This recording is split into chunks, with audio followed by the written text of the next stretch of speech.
அமுத மழை, இது ஆனந்தத்தின் அலை. வணக்கம் அன்பான நேயர்களே. இன்று உங்களுடன் இணைந்திருப்பவர் மலேசியா நாட்டைச் சார்ந்த குமாரி சாந்தி கந்தசாமி. அன்பான அமுதமழை வானொலி நேயர்களே, இது உங்களுக்கான நேரம் எனும் நிகழ்ச்சியில் இனி ஒரு விதி செய்வோம் என்னும் அங்கத்தில் உன் தலைவிதியை எழுதும் சித்திரகுப்தன் நீ எனும் தலைப்பில் நாம் இன்று கலந்துரையாடவிருக்கின்றோம். அன்பான அமுதமழை வானொலி நேயர்களே, இதுவரை நாம் நமது லட்சியத்தை அடைய பல வழிமுறைகளை கண்டு வந்துள்ளோம். இருப்பினும் நாம் எதிர்பார்த்த அந்த பலன் ஏன் நமக்கு கிடைக்கவில்லை? இதற்கான விடையை இன்று காண்போம் வாரீர். மனம் ஒன்று நினைக்கின்றது, ஆனால் அதை செயல் வடிவில் கொண்டு வரும் பொழுது நாம் நினைத்தபடி அது நடைபெறுவதில்லை. இதற்கு காரணம் என்ன? நம்மை பற்றி முழுமையான புரிந்துணர்வு இல்லாமையே இதற்கு காரணமாகும். உண்மையில் நாம் யார்? உடலா அல்லது உயிரா?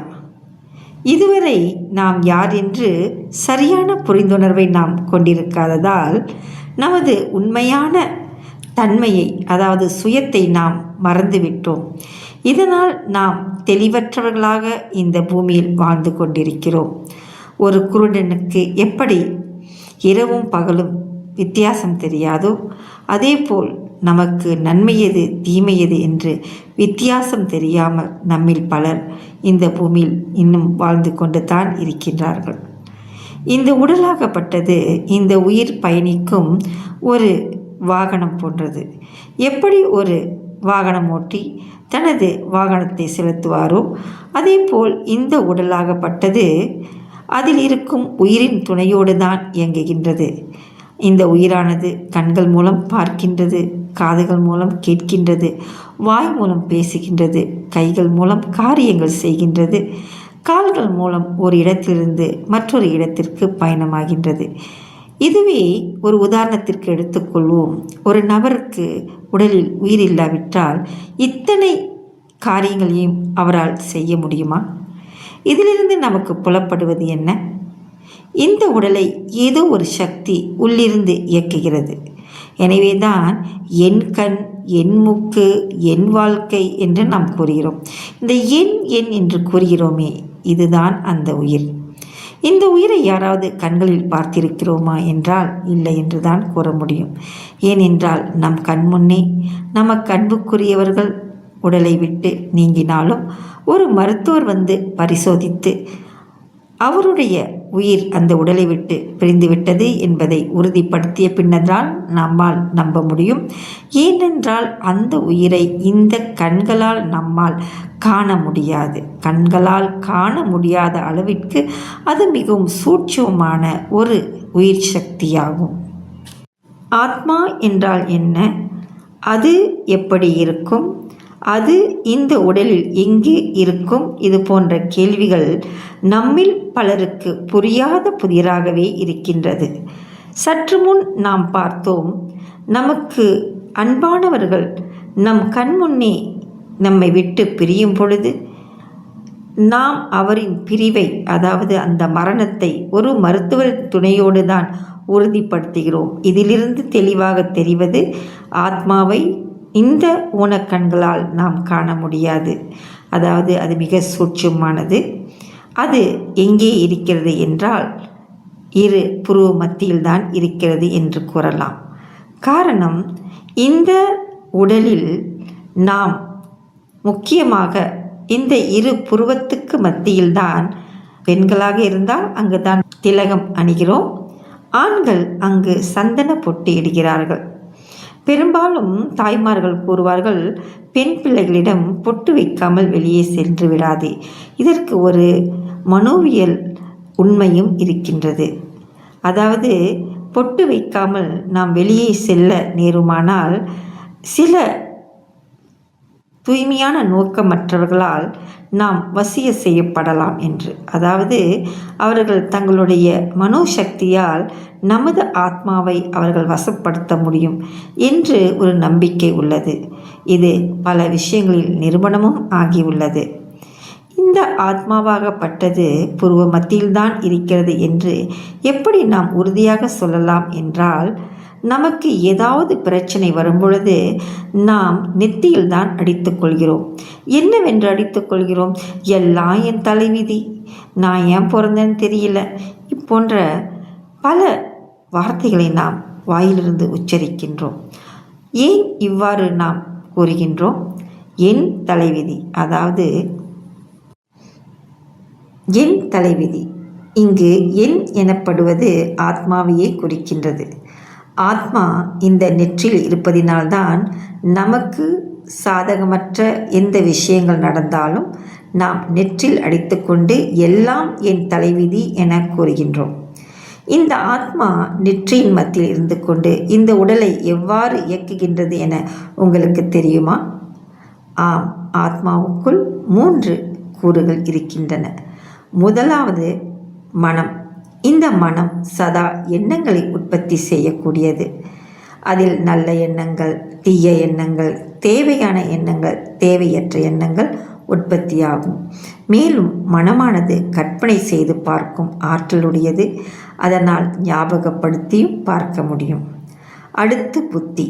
இந்த புத்தியாகப்பட்டது ஆத்மா சிந்திக்கும் சிந்தனைகளை, அதாவது எண்ணங்களை சீர்தூக்கி பார்த்து நல்லது கெட்டது என பிரித்தறிந்து சரியான முடிவை எடுப்பதற்குரிய சக்தியை கொண்டது. எனினும் நம்மில் பெரும்பான்மையானோர் ஏதாவது ஒரு விஷயத்தை மனதில் சிந்தித்தவுடனே புத்தியின் துணை இல்லாமல் உடனே செயலாற்றி வருந்துகின்றோம். அப்பொழுது நாம் நம் தாயார் அல்லது நமது மேலதிகாரி, உனக்கு புத்தி இருக்கிறதா, சரியாக சிந்தித்துத்தான் செய்தாயா என்று கூற கேள்விப்பட்டிருக்கின்றோம். அடுத்தது, நாம் செய்யும் ஒவ்வொரு செயல்களின் விளைவும் நமக்குள் நல்லது கெட்டது பாவ புண்ணியமாக பதிவாகிறது. இந்த இடத்தை தான் நாம் சமஸ்காரம் என்கிறோம். நாம் அனைவரும் வீட்டில் பாதுகாப்பாக இருப்பதற்கு இப்பொழுது நவீன கருவியான சிசிடிவியை பொருத்துகிறோம் அல்லவா? அதேபோல் நமக்குள் இருக்கும் இந்த சிசிடிவி தான் சமஸ்காரம். இதற்கு வேறொரு பெயர்தான் சித்திரகுப்தன். ஆம் நேயர்களே, சற்று முன் நம் தலைவிதியை எழுதுவது யார் என்ற ஒரு கேள்வி எழுந்ததல்லவா? ஆம், நம் தலைவிதியை எழுதுவது வேறு யாருமல்ல, நமது செயல்கள்தான். எங்கே எழுதப்படுகின்றன? நமது ஆழ் மனதில். எப்படி எழுதப்படுகின்றன? பாவ புண்ணிய கணக்குகளாக எழுதப்படுகின்றன. இந்த பாவ புண்ணியத்தை பற்றி தெளிவான ஒரு புரிந்துணர்வு நமக்கு இருக்கும் பொழுது நம் தலைவிதியை நம்மால் மாற்றி எழுத முடியும். அமுத மழை, இது ஆனந்தத்தின் அலை. வாருங்கள் நேயர்களே, சிந்தனை தூண்டும் ஒரு பாடலை செவிமடுக்கலாம். உங்களுடன் இணைந்திருப்பது மலேசியாவை சார்ந்த சாந்தி கந்தசாமி. வாருங்கள் நேயர்களே, தொடர்ந்து நிகழ்ச்சியில் இணையலாம். நம் தலைவிதியை எழுதுவது எங்கோ இருக்கும், அதாவது நாம் அனைவரும் நினைத்து கொண்டிருக்கும் மேலுலகிலுள்ள அந்த சித்திரகுப்தன் அல்ல. உண்மையில் நமக்குள்ளே இருக்கும் நமது ஆழ்மனம்தான் அந்த சித்திரகுப்தன். இந்த கர்மமாகப்பட்டது, அதாவது இந்த செயலின் பதிவாகப்பட்டது எப்படி உருவாகிறது என்று வாருங்கள் காண்போம். கர்மம் என்றால் செயல் எனலாம். இந்த கர்ம விதி, அதாவது கர்ம தத்துவம் என்ன கூறுகிறது என்றால், ஒவ்வொரு செயலுக்கும் அதே அளவிலான எதிர் செயல் நிகழும் என்றுதான் கூறுகின்றது. அதாவது இந்த உலக வழக்கில் மனித சட்டம், அதாவது மனிதர்களுக்கு இயற்றிய சட்டம், பிறகு இயற்கைக்கென்று ஒரு சட்டம், பிறகு இறை சட்டம் என்று ஒன்றும் உள்ளது. இறை சட்டம் கூறுவது என்னவென்றால், நாம் எதை விதைக்கிறோமோ அதை தான் அறுவடை செய்வோம். அதாவது வினை விதைத்தவன் வினை அறுப்பான், தினை விதைத்தவன் தினை அறுப்பான். நாம் செய்யக்கூடிய செயலை ஒட்டிதான் அதன் பலனும் நமக்கு வரும். இப்பொழுது நாம் அனைவரும் சற்று சிந்தித்து பார்ப்போம் வாருங்கள். அதிகாலையில் நாம் கண் விழித்தது முதல் இரவு உறங்கும் வரை நாம் பல்வேறு மனநிலைகளில் வாழ்ந்து வருகின்றோம். சில சமயம் மகிழ்ச்சியாக இருக்கின்றோம், சில சமயம் வருத்தமாக இருக்கின்றோம், மன அழுத்தத்திற்குள்ளாகிறோம், பயப்படுகின்றோம். ஏன் இத்தகைய பலதரப்பட்ட மனநிலைகள், உணர்வுகள் நமக்கு ஏற்படுகின்றன என உங்களுக்கு தெரியுமா? சில வேளை அன்று ஒன்றுமே நிகழ்ந்திருக்காது, ஆனால் மனம் ஏனோ பாரமாக இருக்கும், வெறுப்பாக இருக்கும், விரக்தியாக இருக்கும். இதற்கு வேறொன்றும் காரணமல்ல, நமக்குள் ஆழமாக பதிந்திருக்கும் அந்த பாவ புண்ணிய கணக்கே இத்தகைய மனநிலைக்கு மறைமுகமாக காரணமாகின்றது. இதற்கு உதாரணமாக, அன்று காலையில் நாம் கண் விழித்தவுடன் முதலில் ஒரு நல்ல சிந்தனையை கொண்டு வந்தோம் என்றால் அந்த நாள் முழுதும் நமக்கு மகிழ்ச்சிகரமான நாளாகவே அமையும். அதே வேளையில் காலையில் கண் விழித்தவுடன் நாம் ஏதாவது எதிர்மறையான சிந்தனையை எழுப்பினோமானால் அன்று நாள் முழுதும் நாம் தளம்பலடைந்து கொண்டுதான் இருப்போம். இதையும் மிஞ்சி அவ்வப்போது நம் மனம் நம் வசம் இல்லாமல் ஏதோ ஒன்றுக்காக ஏங்கி, அதாவது கவலைப்பட்டு விரக்தி அடைகிறது என்றால் இதற்கு மறைமுக காரணம் இந்த ஆழ்மன பதிவுதான். எனவே இந்த ஆழ்மன பதிவை நாம் எவ்வாறு சரிப்படுத்துவது என்பதை இனி காண்போம் வாருங்கள். நம்முள் பதிவாகி கொண்டிருக்கும் இந்த கர்ம பதிவை நாம் சரிப்படுத்துவதற்கு முன் கர்மம் எவ்வாறு வேலை செய்யும், அது எத்தகைய பாதிப்பையும் நன்மையும் நமக்கு கொண்டு வரும் என்பதை பற்றி நாம் இப்பொழுது ஒரு கண்ணோட்டமிடலாம் வாருங்கள். கர்மம் என்றால் செயல். செயலாகப்பட்டது எப்படி உருவாகிறது? முதலில் அது எண்ணத்தின் மூலம்தான் உருவாகிறது. ஒரு எண்ணம் உருவாகும் பொழுது அது வார்த்தையாக, செயலாக மாறுகின்றது. செயல், அதாவது நாம் புரியும் அந்த செயல் ஒருவருக்கு துன்பத்தை கொடுத்தால் அது பாவம் என்றும், அதே செயல் ஒருவருக்கு சந்தோஷத்தை கொடுத்தால் அது புண்ணியம் என்று வகைப்படுத்தப்படுகின்றது. இதை தவிர்த்து குளிப்பது, நீர் அருந்துவது, பல் துலக்குவது போன்ற அன்றாட செயல்களை நாம் செய்யும் பொழுது அத்தகைய செயல்கள் நடுநிலை செயல் எனப்படுகின்றது. எனவே இதுவரை தெரிந்தோ தெரியாமலோ நாம் பிறருக்கு துன்பத்தை நம்மை அறியாமலே கொடுத்திருந்தோமானால் இப்பொழுது முதல் அத்தகைய நடவடிக்கையை நாம் முற்றாக தவிர்க்க வேண்டும். இயன்ற அளவு நாம் மற்றவர்களுக்கு சந்தோஷத்தை மட்டுமே கொடுக்க வேண்டும். இதுவே நமது கர்மத்தை நாம் சரிப்படுத்தக்கூடிய நல்ல தீர்வாகும். இப்பொழுது ஒரு கேள்வி. இன்று நாம் வாழும் வாழ்க்கை எவ்வாறு உருவாகியது என்று உங்களுக்கு புரிந்திருக்கும் என்று நினைக்கின்றேன். கருணை கடலான இறைவன், அதாவது ஆத்மாவின் தந்தையான பரமாத்மா நமக்கு இத்தகைய வாழ்க்கையை வழங்கியிருப்பாரா? சிலருக்கு உடலில் ஊனம், சிலருக்கு வறுமை, சிலருக்கோ உறவில் மிகவும் கடினமான சூழ்நிலை, அதாவது மன வருத்தம், பிரிவு, இது போன்ற சம்பவங்கள் நிகழ காரணம் இறைவனா? நாம் அனைவரும் அறியாமையில் இருந்தபோது எல்லாம் இறைவன்தான் காரணம் என்று கூறி அவர் மீது பழி போட்டு கொண்டிருந்தோம். ஆனால் சாதாரண இந்த உடலின் பெற்றோரே, குறிப்பாக தந்தை, தன் பிள்ளைக்கு தீங்கு செய்வாரா? பிள்ளைகள் கேட்காமலே அவர்களுக்கு பார்த்து பார்த்து ஒவ்வொரு விஷயமாக செய்யக்கூடிய பௌதீக பெற்றோர்களை ஒப்பிடும் பொழுது இறைவன் எப்படிப்பட்டவர்? அவர் கருணை கடல் அல்லவா? அவர் எப்படி நமக்கு துன்பத்தை விளைவித்திருப்பார்? உண்மையில் உங்களுக்கு ஒரு விஷயம் தெரியுமா? அதாவது ஆத்மாவாகிய நாம் பல பிறவிகளை கடந்து வந்துள்ளோம் அல்லவா? ஒரு நதியாகப்பட்டது ஆரம்பத்தில் மலை உச்சியிலிருந்து புறப்படும் போது தூய்மையான நீராகத்தான் புறப்படுகிறது.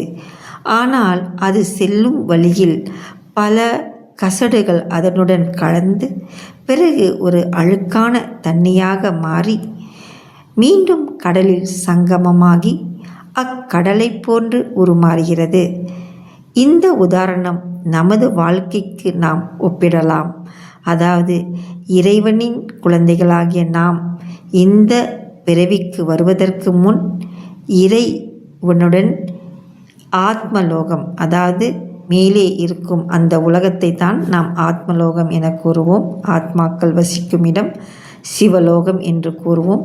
யாராவது உடலை விட்டு பிரியும்போது சிவபதம் அடைந்து விட்டார் என கூறுகிறோம் அல்லவா? அப்பொழுது இறைவனுடன் நாம் இருக்கும் பொழுது நாம் இந்த உடலில் இல்லை, ஒரு உயிராக, ஒளியாக, உயிர் சக்தியாக அவருக்கு ஒத்த அனைத்து தெய்வீக குணங்களும் நிறைந்துதான் இருந்தோம்.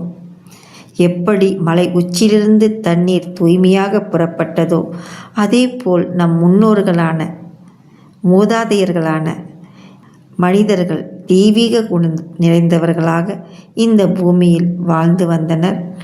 அந்த வம்சத்தில் வாழ்ந்த நாம் அப்பொழுது தெய்வீக குணங்கள் உடையவராகத்தான் இருந்தோம். பிறகு நாம் பிறவி எடுக்க எடுக்க நமது கர்மங்கள் மிகவும் மோசமான நிலையில் மாறி பாவங்கள் அதிகரித்து இப்பொழுது தற்போதைய பிறவியில் இருக்கின்றோம். நம்முடன் ஒரே பள்ளியில் பயிலும் மாணவர்கள் சிலர் உயர்ந்த பதவியில் இருக்கும் பெற்றோர்களுக்கு பிள்ளைகளாக பிறந்திருப்பார்கள். சகல வசதிகளோடு வாழ்ந்து கொண்டிருப்பார்கள்.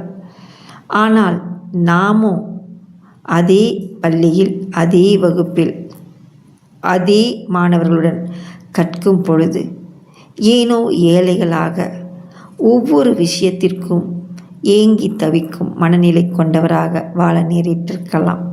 இதற்கு என்ன காரணம்? நிச்சயமாக நமது கர்ம பலனே. இறைவன் நம்மை இந்த பூமிக்கு அனுப்பும்போது அவரை போன்றுதான் சகல நற்குணங்களும் நிறைந்தவராக அனுப்பினார். கால ஓட்டத்தில் பிறவி எடுத்து இன்று நாம் வீழ்ந்து விட்டோம். வீழ்ந்த நாம் மீண்டும் எழ வேண்டாமா? இழந்த நம் தெய்வீக குணத்தை பெற வேண்டுமல்லவா? எனவே நாம் இப்பொழுது செய்ய வேண்டியதெல்லாம் ஒன்றுதான். நம் மனதில் எழும் ஒவ்வொரு எண்ணத்தையும் நாம் நிச்சயமாக இனிமேல் கண்காணிக்க வேண்டும். ஏனென்றால் இந்த எண்ணங்கள் தான் செயலாக உருமாறி கர்ம பதிவாக நமக்குள்ளே பதிவாகிறது. இனிமேல் பதிவிடப்படும் ஒவ்வொரு செயலும் நற்செயலாக, அதாவது புண்ணிய செயலாக இருக்க நாம் உறுதிப்படுத்தி கொள்ள வேண்டும். நீங்கள் இணைந்திருப்பது அமுத மழை, இது ஆனந்தத்தின் அலை. வாருங்கள் நேயர்களே, கருத்தாழமிக்க ஒரு பாடலை செவிமடுத்து மகிழலாம்.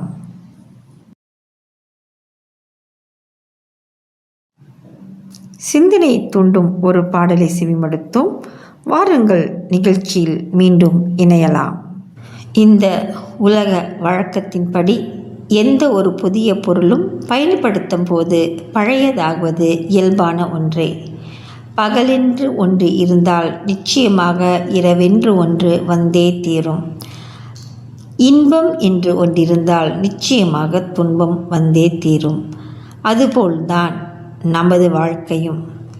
ஆத்மாவாகிய நாம் இந்த உலக நாடக மேடையில் நடிப்பதற்கு முன் நமது இல்லமாகிய ஆத்மாவுடைய உலகத்தில் ஆத்மாவின் தந்தையான பரமாத்மாவுடன் ஜோதி சுரூபமாகத்தான் இருந்தோம். நம் தந்தை பரமாத்மா ஒரு ஜோதி சுரூபம்.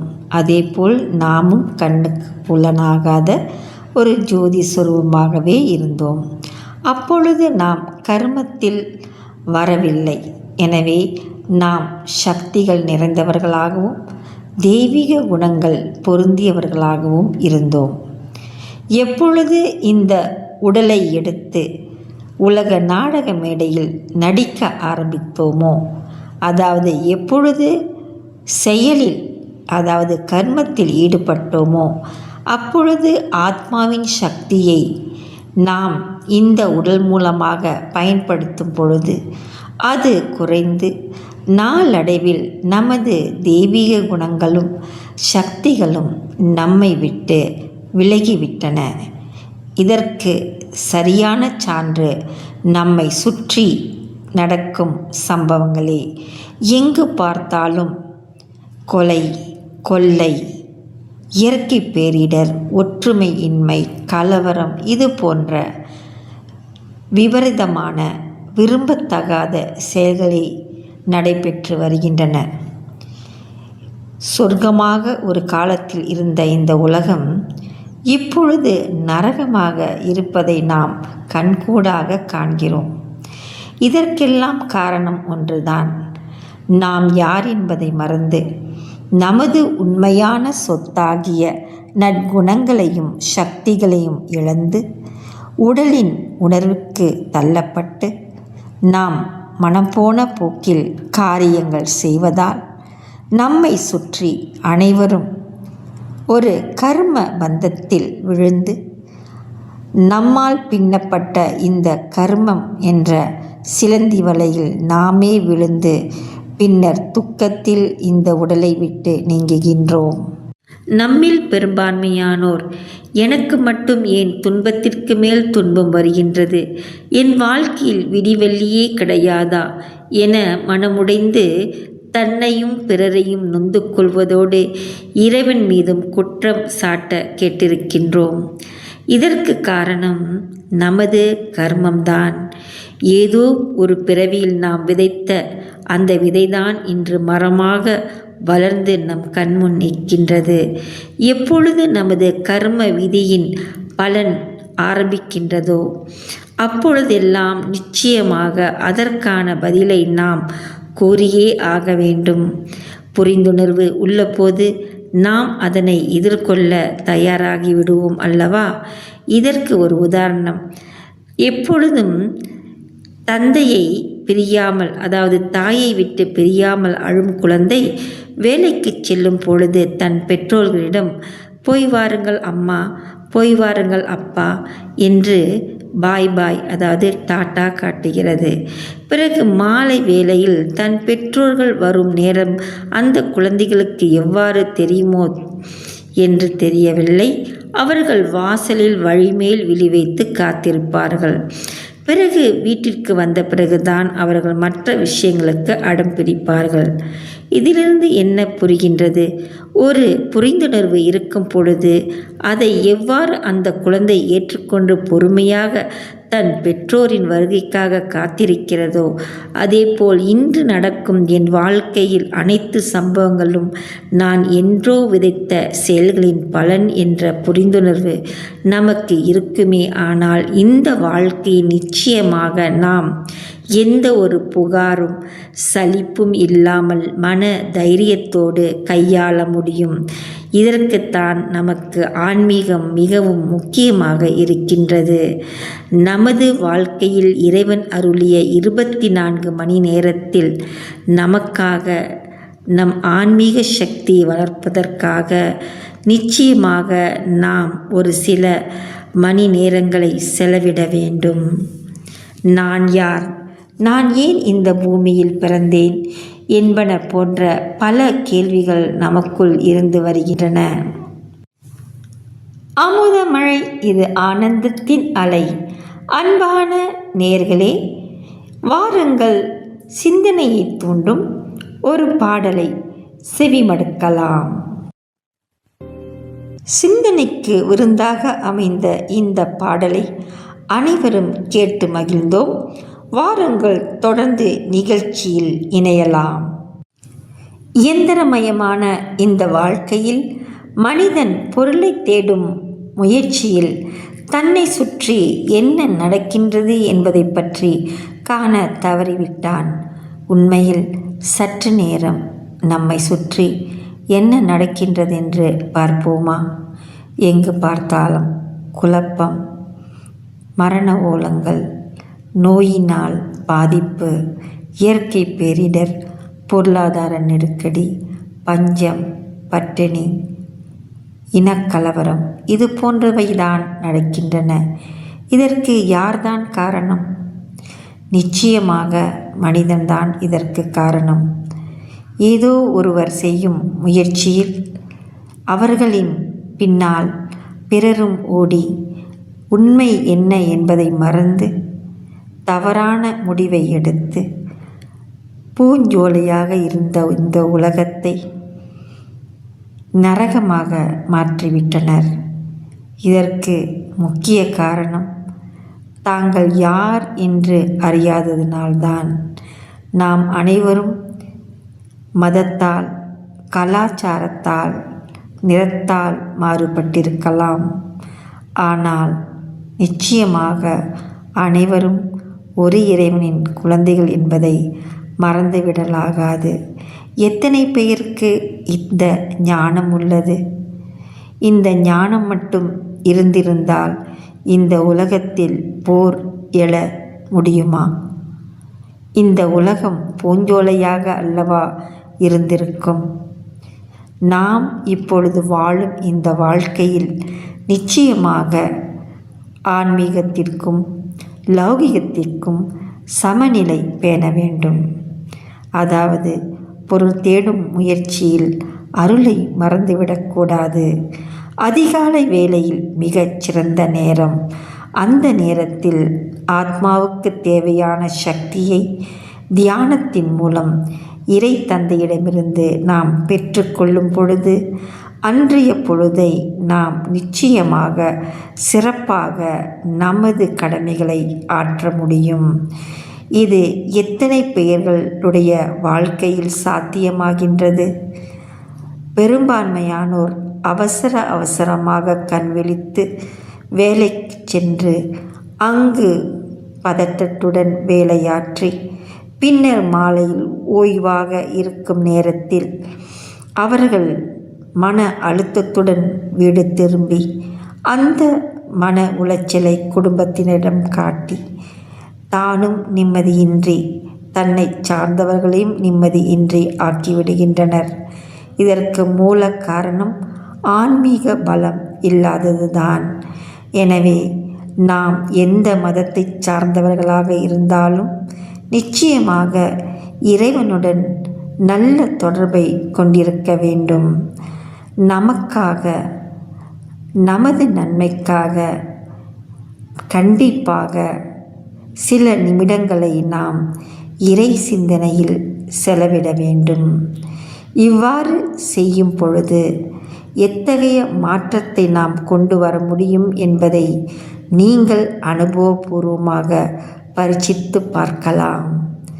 அதிகாலையில் நீங்கள் எழ வேண்டுமென்றால் இரவில் அதற்கான தயார் நிலையில் இருக்க வேண்டும். அனைத்தையும் இறை தந்தையிடம் ஒப்படைத்துவிட்டு சரியான வழிகாட்டுங்கள் தந்தையே என்று கூறி அவரின் மடியில் நாம் உறங்கச் சென்று அதிகாலையில் நாம் அன்புடன் இறை தந்தையை நினைவு செய்து கண் விழிக்கும் பொழுது அன்றைய பொழுது மிக அற்புதமாக அமையும். நமக்காக சில நிமிடங்கள் நம் தந்தையுடன் மனதார உரையாடிய பின் அவரிடமிருந்து நாம் சக்தியை பெறும் பொழுது நிச்சயமாக அன்று வானமே இடிந்து விழுந்தாலும் நம்மால் எத்தகைய சூழ்நிலைகளையும் சமாளிக்க முடியும். இதை பயிற்சி செய்தவர்களால் நன்றாக உணர முடியும். நாம் ஒவ்வொருவரின் வாழ்க்கையும் அதிகாலையில் துவங்குகிறது. நம்மில் எத்தனை பேர் ஆர்வத்துடனும் உற்சாகத்துடனும் கண் விழித்து அன்றைய தினத்தை நமக்கு வழங்கிய நம் தந்தையாகிய இறைவனுக்கு வணக்கத்தையும் நன்றியும் கூறுகின்றோம்? அல்லது எத்தனை பேர் ஐயோ விடிந்து விட்டதா, இன்றும் அந்த வேலைக்கு நான் செல்ல வேண்டுமா என்று பயத்துடனும் சலிப்புடனும் படுக்கை விட்டு எழுகின்றோம்? நாம் காலையில் எவ்வாறு அந்த நாளை துவங்குகிறோமோ அதேபோல் அன்று முழுதும் நமக்கு அமையும் என்பது நாம் அனுபவம் செய்த உண்மைதானே.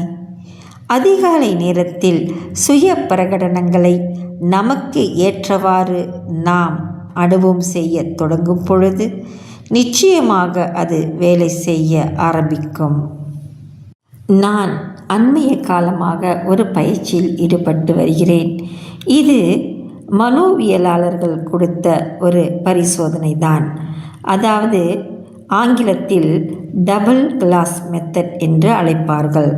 அதாவது ஒரு கண்ணாடி கிளாஸ் என்றால் பேழை, அந்த பேழையை எடுத்துக்கொண்டு அதில் நாம் நீரை நிரப்ப வேண்டும். பிறகு நாம் எதிர்நோக்கும் பிரச்சனைகளை, உதாரணத்திற்கு உடல் ஆரோக்கியமின்மை, பொருளாதார நெருக்கடி மற்றும் நமக்கு தேவையான சில விஷயங்கள் இப்பொழுது என்னிடம் இல்லாமல் இருக்கின்றது என்ற தற்போதைய நிலையை அந்த நீரிடம் நாம் கூற வேண்டும். பின்னர் காலியான மற்றொரு கிளாஸை எடுத்து அதில் நாம் நமக்கு வேண்டிய அந்த விஷயம் நடந்து விட்டதாக கற்பனை செய்து அந்த நீரை அதில் ஊற்ற வேண்டும். இவ்வாறு நாம் செய்யும் பொழுது நம் மனம் இப்போது இருக்கும் பிரச்சனையிலிருந்து மாற்றம் ஏற்பட்டு, அதாவது மாறி தான் விரும்பும் அந்த நிலையை அடைந்ததாக கற்பனை செய்யும் போது நிச்சயமாக நாம் எதிர்பார்த்த அந்த முடிவு ஒரு நாள் வந்தே தீரும். அதற்கு எனக்கு சிறந்த ஒரு அனுபவம் ஏற்பட்டது. அண்மைய காலமாக நான் ஒரு வாடகை வீடை தேடி மிக முயற்சியில் ஈடுபட்டிருந்தேன். 2 மாதங்களாக எனக்கு எந்த ஒரு முடிவும் வரவில்லை. இறுதியாக மறுநாள் நான் அந்த வீட்டை விட்டு புறப்பட வேண்டும். அதற்கு முன்தினம், அதாவது 18 மணி நேரத்திற்கு முன்புதான் நான் விரும்பிய வண்ணம் அந்த வீடை என்னால் பெற முடிந்தது. அதாவது எனது வேண்டுதல், அதாவது எனது தேவைகள் ஒன்று அதில் பூர்த்தியானதை கண்கூட நான் பார்த்தேன். நிச்சயமாக ஒவ்வொரு விஷயமும் நமக்குரிய நேரத்தில் மிக அற்புதமாக நிகழ்த்தி கொடுக்கும் இந்த பிரபஞ்சம் என்பதில் கொஞ்சமும் சந்தேகமில்லை. இது போன்ற பல யுக்திகளை நீங்களும் உங்கள் வாழ்க்கையில் பரீட்சித்து பார்க்கலாம். நாம் பேசும் ஒவ்வொரு வார்த்தைகளும் ஆசீர்வாதமாகவும் அமையலாம் அல்லது சாபமாகவும் அமையலாம். எனவேதான் நமது சிந்தனையில் முதலில் மாற்றம் ஏற்படும் போது நாம் நம் தலைவிதியை மட்டும் மாற்றவில்லை, பிறர் தலைவிதியும் நம்மால் மாற்ற முடியும் என்றே நான் இங்கு கூற விரும்புகின்றேன். நாம் இணைந்திருப்பது அமுதமழை, இது ஆனந்தத்தின் அலை. வாருங்கள் நேயர்களே, ஒரு பாடலை செவிமடுத்து மகிழலாம். சிந்தனை தூண்டும் ஒரு பாடலை செவிமடுத்தோம். வாருங்கள், நிகழ்ச்சியில் மீண்டும் இணையலாம். அதிகாலையில் நாம் உற்சாகமாக எழ விரும்பினால் அதற்கான ஏற்பாடுகளை முன்தினமே செய்ய வேண்டும். அதாவது கைத்தொலைபேசி மற்றும் தொலைக்காட்சியிலிருந்து குறைந்தது 1 மணி நேரமாவது நாம் விலகியிருத்தல் அவசியம். உறங்கச் செல்வதற்கு முன் இறைவனிடம் நாம் அன்றைய கணக்கு வழக்குகளை ஒப்படைத்த பின்னர் நாம் சுய பிரகடனத்தை பயிற்சி செய்தவுடன் உறங்கச் செல்லலாம். அதிகாலையில் நாம் கண் விழித்தவுடன் மீண்டும் நம் சுய பிரகடனத்தை பயிற்சி செய்த பின்னர் ஓரிடத்தில் அமைதியாக அமர்ந்து நமது மனதை ஒருநிலைப்படுத்தி இறைவனை அன்புடன் நினைவு செய்யும்போது நம் ஆத்ம பலம் அதிகரிப்பதை கண்கூடாக பார்க்கலாம். அதன் பிறகு நாம் வேலையிடத்தில் பலதரப்பட்ட மனிதர்களையும் சூழ்நிலைகளையும் சந்திக்க நேரிட்டாலும் நமது மன அமைதியையும் சந்தோஷத்தையும் நாம் ஒருபோதும் இழக்க மாட்டோம். மாலையில் நாம் மிக அமைதியான மனநிலையுடனும் சந்தோஷத்துடனுமே வீடு திரும்புவோம். நமது குடும்ப உறுப்பினரிடமும் அன்புடனே நாம் பழகுவோம். இதன் காரணமாக நமது வீடே ஒரு ஆலயமாக இருப்பதை நாம் காணலாம்.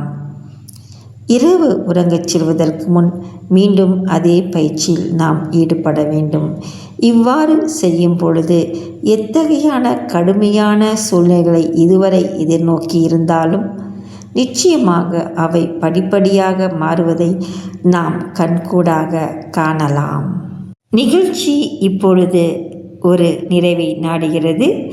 இன்று நாம் நம் தலைவிதியை எழுதும் சித்திரகுப்தன் நாம் தான் என்ற தலைப்பில் பல கருத்துக்களை அலசி ஆராய்ந்தோம்.